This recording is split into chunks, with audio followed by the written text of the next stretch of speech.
Hello, this is Sirat Ali. I hope you're doing well wherever you are. My well wishes are with you. May you live long, healthy, and safe life. You might recall that I created a YouTube video about the quick and rapid identification of journal quality by using a rapid journal quality check, a Google Chrome extension on the Google Scholar page. Since the release of the video, I have been receiving very positive feedback from those who have watched it. Some of the comments were in the video, which you can see. Some of the comments were on the LinkedIn post, and some were verbal comments which I received when I interacted with my colleagues at the university. So thank you for all of you who have provided me your feedback that how well the rapid journal quality check Google Chrome extension is working for you. I have also noticed that few other scholars around the globe have released similar contents just recently on the use of the Google Chrome extension, the Rapid Journal Quality Check. And I encourage all of my viewers who are watching this video now that you should also look at those videos to get additional insights, to get a different angle to motivate yourself to start using this tool. Anyways, in this tutorial, my objective is to highlight a crucial aspect when it comes to using artificial intelligence or any technological innovation, that we should be using it with an open eye. We should be using it in a responsible manner. If we use it in an irresponsible manner and we use it blindly, we may fall into mistakes and errors, which can create a lot of confusion and which can also harm the wider community. I have identified a glitch in this Google Chrome extension, which might be that this extension is using the older data and it is not using the live data. That might be the case. Let's have a look. What is that glitch that I identified? For the installation of this Google Chrome extension, you can watch my previous video. It's already installed. If I click on extensions, you should be able to see the rapid journal quality check is already installed. One additional thing you can do, you can pin it and it will appear here.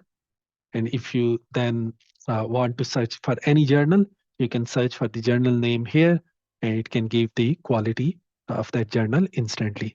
Let's have a look at the glitch that I identified in my own profile when I use this Google Chrome extension. It might be the case that this Google Chrome extension is not giving an updated information. So let's go to the profile and visualize it. So I'm going to my profile, Sirat Ali. You can now see all the publications listed along with their colorful rankings. So all is appearing. It looks fine. Go up. The first publication, it is in the International Review of Economics and Finance. In total, I have published 4 articles in this journal. So you can have a look, the 1, number 2, number 3, and number 4. So you can see if I'm publishing that many articles in a journal, I should know what is their current ranking based on ABS, based on ABDC, based on SJR. So based on my information, in 2022, the this journal is Q1, it's not Q2. It's ABS2, it's ABDCA. These two rankings looks okay, but this Q2 is not fine to me. It's not resonating with me. I know it's Q1. Why it is showing Q2? That gives me an alarming situation. So what I can do, I can go to SJR website, okay, and I can search for this journal, International Review of Economics and Finance. And I can write here, search for this journal, it's showing here. It should be coming in a minute. So it's here, International Review of Economics and Finance. I'm going to click on this. And if I scroll down, you can see here it's Q1. So based on 2022 ranking, it is Q1. So if I want to go to the older ranking, I can do so. Let's go back to the journal ranking page. Okay, so here I can search for finance journals. And I can then select from here the older year, 2021. And I can then scroll down and see on the second page and search again. I think this end should be this end. And now it's showing International Review of Economics and Finance. It was Q2 in 2021, and the score was 0.748. So let's go back and change it to 2022 so that you can see what happened in 2022.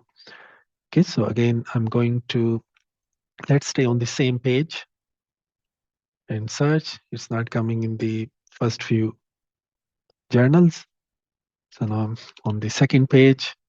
Let's change this symbol and yeah, it's coming here, International Review of Economics and Finance. It's Q1. In 2022, it is Q1. In 2021, it was Q2. And what this Google Chrome extension is picking up, Q2, is might be from 2021. If you notice any of such update issue, please let me know in the comments under the video so that we can all learn together. And other glitch that I noticed, that is not a big thing, but I just wanted to highlight here. Let me see managerial. I scroll down. I think it's not coming here. Let's rank it with the years and a bit down. I think I noticed it here. The managerial pay disparity and bank holding company default risk.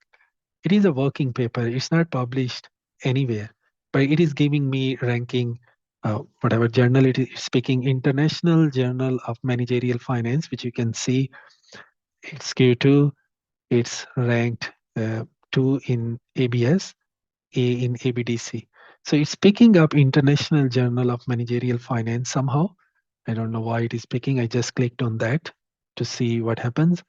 So now it takes me to the executive pay disparity and cost of debt financing.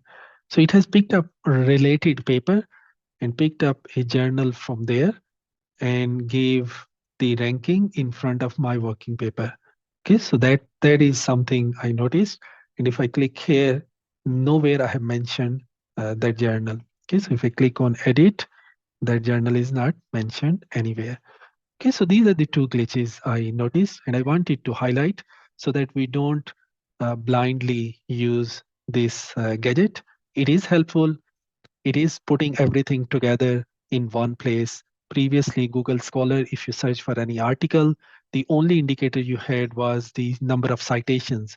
More citations can be a raw indicator of a quality that this publication has been read and cited by many, many other authors. But other than that, it was hard to see whether the article that you are reading is of a good quality or not.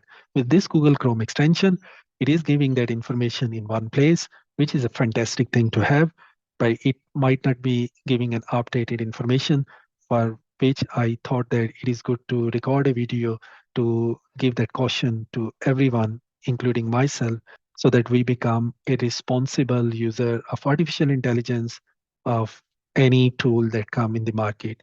So thank you so much for your listening. If you have any questions about this video, or if you have any suggestions about future video, please let me know in the comment section. If you have not subscribed to the channel, please do it now so that you can stay updated about the future contents. Thank you so much for your listening. Take care and have a fantastic day. Bye bye.